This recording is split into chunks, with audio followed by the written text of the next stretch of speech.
S मोटा Singh school Janakpuri में 3 साल की बच्ची के साथ बलात्कार हुआ। 3 साल की बच्ची के साथ लड़की को उसकी क्लास टीचर, लड़की के माँ ने बताया, उसकी क्लास टीचर क्लास से बेसमेंट में ले गई, जहाँ पे एक कमरा था, कमरे में अंधेरा था, कमरे में बिस्तर लगा हुआ था। वहाँ पे उस छोटी बच्ची के साथ एक आदमी ने बलात्कार किया, टीचर की मौजूदगी में किया। लड़की को ब्लीडिंग हुई, टीचर ने टिश्यू पेपर से ब्लीडिंग को साफ किया और बाद में जब वो लड़की घर पहुंची तो ये सारा का सारा मामला सामने आया। रेखा गुप्ता चुप क्यों है? क्या वो दिल्ली की मुख्यमंत्री नहीं है? क्या उनको अब तक इस स्कूल के बारे में पता ही नहीं है? आशीष सूद, जिनके जनकपुरी के घर से 2 मिनट की दूरी पे स्कूल है, एजुकेशन मिनिस्टर है, उनके मुंह में दही जमी हुई है क्या? वीरेंद्र सचदेवा की जुबान को लकवा मार गया है क्या? प्रवीण शंकर कपूर का क्या हो गया? भैंस भाग गई उनकी। ऐसा लग रहा है जैसे गूंगे बहरों का शहर है। क्यों दबाया जा रहा है इस मामले को? क्या चक्कर है? मैं आपको आज चक्कर बताता हूं। एस मोटा सिंह स्कूल की 3 बड़ी बड़ी प्रॉपर्टीज हैं, करोड़ों रुपए की जमीन है। मेरी जानकारी के हिसाब से आज से कुछ हफ्ते पहले भारतीय जनता पार्टी के एक बहुत बड़े नेता ने, भारतीय जनता पार्टी के टॉप के पॉलिटिशियन ने इस स्कूल को खरीदा है। रेखा गुप्ता जी जानती हैं किसने खरीदा है। आशीष सूद जानते हैं किसने खरीदा है। परवेश वर्मा जानते हैं किसने खरीदा है। मनजिंदर सिंह सिरसा जानते हैं किसने खरीदा है। भारतीय जनता पार्टी के किस बड़े नेता ने इस स्कूल के अंदर अपने स्टेक्स डाले हैं, इन लोगों को जानकारी है और इस कारण इस मामले को दबाया जा रहा है। और इतना दबाया जा रहा है कि जिस 57 साल के आदमी को बलात्कार में गिरफ्तार किया गया, उसको 5 दिन के अंदर बेल दे दी गई पॉक्सो के मामले में, जिसमें कई साल तक बेल नहीं होती, जिसमें आप बेकसूर हैं यह साबित करने की जिम्मेदारी, बर्डन ऑफ प्रूफ एक्यूज के ऊपर होता है। उस मामले के अंदर पॉक्सो की विशेष अदालत के जज रोहित गुलैया ने 5 दिन के अंदर बेल दे दी। हिंदी के अखबार छाप रहे हैं, अंग्रेजी के अखबारों को सांप सूंघा हुआ है।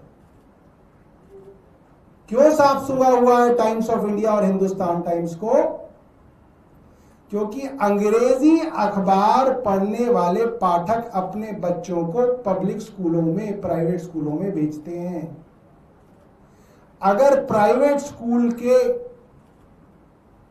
के अंदर भेजने वाले अभिभावकों को यह पता चलेगा कि अब बच्चियां अपने प्राइवेट स्कूल में भी सेफ नहीं है, तो भारतीय जनता पार्टी की बदनामी होगी। इसलिए अंग्रेजी अखबार हिंदुस्तान टाइम्स और टाइम्स ऑफ इंडिया इस खबर को पूरी तरीके से इग्नोर कर रहे हैं।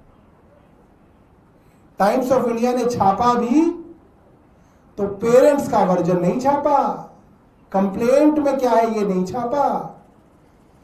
डिफेंस ने क्या कहा, एक्यूज ने क्या कहा। मुझे लगता है टाइम्स ऑफ इंडिया तो दुनिया का पहला अखबार बन गया कि बलात्कार करने वाले बलात्कार के आरोपी के वकील ने क्या क्या कहा कोर्ट में, उसको छाप के पूरी खबर बना दी। जिसका रेप हुआ उसके माँ बाप ने क्या कहा, उसके वकील ने क्या कहा, वो टाइम्स ऑफ इंडिया को नहीं दिखा। जब ऐसे अखबारों के साथ ये समाज है तो ये समाज कैसे चलेगा, क्या होगा इस समाज का। एलजी साहब है, उनको लगता है वो छोले भटूरे खा रहे हो, उनकी रील बन जाए, दिल्ली उनके छोले भटूरे की रील देख देख के ही पूरी हो जाएगी। एलजी साहब जलेबी खा रहे हो, उनकी रील देख लें हम। एलजी साहब अब आप बाबू नहीं है, अब आप एलजी हैं। अब रियल लाइफ से रियल लाइफ में आना पड़ेगा, रियल लाइफ से एलजी साहब को निकलना पड़ेगा। तो एलजी साहब को मैंने आज ये पत्र लिखा है, मैं ये पत्र एलजी साहब को भेज रहा हूं, जिसमें मैं आपको बता रहा हूं, एलजी साहब आपकी कन्वीनियंस नहीं है, ये आपका कंफर्ट नहीं है कि आपका मन करेगा तो आप एक्शन लेंगे, मन करेगा तो आप इग्नोर कर देंगे। नहीं, ऐसा नहीं है। आपको तनख्वाह मिलती है दिल्ली वालों के टैक्स के पैसे से। आप जिस बड़ी गाड़ी में घूम रहे हैं, जिस कोठी में रह रहे हैं, उसका पैसा टैक्स पेयर की जेब से आता है। आपके पास ये कन्वीनियंस नहीं है कि सौरभ भारद्वाज चिट्ठी लिख रहे हैं तो हम ऐसे कर लेंगे, हम तो सिर्फ छोले भटूरों की वीडियो से ही काम चला लेंगे, ऐसे नहीं चलेगा। तो मैंने आज एलजी साहब को चिट्ठी लिखी है और उसमें उनको बताया है कि आपके अधीन आने वाली दिल्ली पुलिस का डीसीपी दर्दे शरद भास्कर, ये डीसीपी जिस बच्ची का रेप हो गया उसके मां बाप को धमका रहा है। इतनी हिम्मत हो गई अब डीसीपी की। इनका जो एसएचओ है कुलदीप कुमार तिवारी, वो और पुलिस के अधिकारी बच्ची के मां बाप को पूरा पूरा दिन थाने में बिठा के हैरेस कर रहे हैं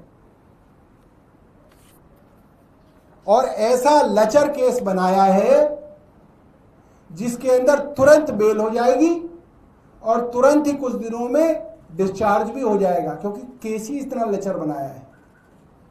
तो मैंने उनको कहा है कि ये आपकी कॉन्स्टिट्यूशनल ड्यूटी है, ये आपकी लग्जरी नहीं है। मैंने चौथा पैराग्राफ उनके लिए लिखा है, as the head of Delhi police this force operates under your direct command. You cannot enjoy the luxury of remaining a silent spectator while your officers protect the accused and terrorize the victims. It is your constitutional duty to ensure a fair inquiry and investigation.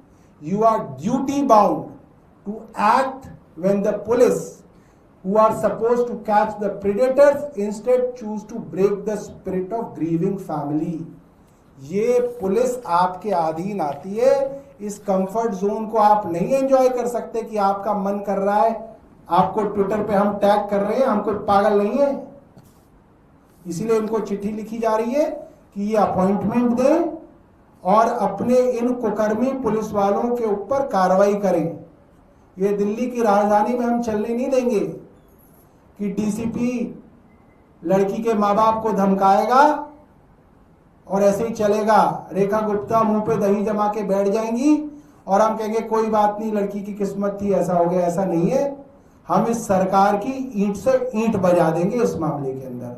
सरकार को सोने नहीं देंगे जब तक इस लड़की को इंसाफ नहीं मिलेगा। ये हम सरकार को बता देना चाहते हैं और अंग्रेजी अखबारों को भी बता देना चाहते हैं, कितना ही डूब लो,